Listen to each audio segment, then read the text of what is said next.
হতো না, কারণ আজকে তেজস্বী যাদব একটা বলছে আমি নিজে সরকার করব, কিন্তু ওর ক্ষমতাও হয়নি। আজকে এমন হারে হেরেছে যা মুখ দেখানো যাবে না।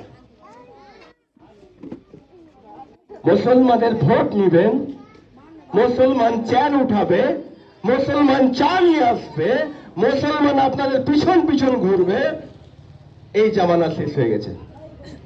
আমরা এবার বাংলার মানুষ জেগে উঠেছে, এই বাংলার মানুষ এবার বুঝতে শিখেছে।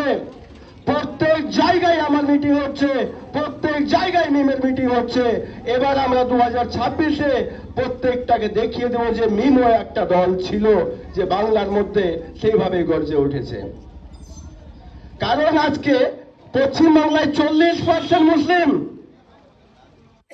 পশ্চিমবাংলায় 40% মুসলিম, তারপরেও এখনো বলছে না আপনাদের কোনো ভাগ দেওয়া হবে না। কি দিয়েছে পশ্চিমবাংলাতে? আমরা কি আছে? আমাদের কোন রাজ্য সরকার অস্তিত্ব রেখেছে কি? কোনো অস্তিত্ব রাখেননি। শুধু আমাদের অস্তিত্বের মধ্যে বানিয়ে দিয়েছে কি একটা আপনার দীঘাতে জগন্নাথ মন্দির, আবার একটা দুর্গা মন্দির হচ্ছে। আপনি কি মন্দির বানানোর ঠিকা নিয়েছেন মমতা ব্যানার্জি? আপনাকে কি মন্দির বানানোর কাজের জন্য আমরা পশ্চিমবাংলায় মুখ্যমন্ত্রী বানিয়েছি? না আপনাকে মসজিদ বানানোর জন্য আপনাকে মুখ্যমন্ত্রী বানিয়েছি? মসজিদ তো একটাও বানাতে পারবেন না, কারণ আপনার টাকাতে আমাদের মসজিদ চলবে না। কি আপনাকে মন্দির বানানোর জন্য এখানে মুখ্যমন্ত্রীটা বসিয়েছি? আমরা অনেক হয়েছে গোলামি, এবার আমরা অধিকার চাই। এই বাংলার মানুষ এবার অধিকার চাই। নিজের অধিকার দিন।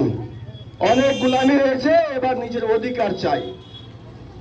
কারণ যে আপনারা শুধু আমাদের ভোটটা নিচ্ছেন, ভোটটা নিয়ে আর আপনারা ঘুমিয়ে যাচ্ছেন। কারণ এই ওয়াকফের সম্পত্তি আমাদের হাত থেকে চলে গেল, তারপরেও আপনি বলছেন যে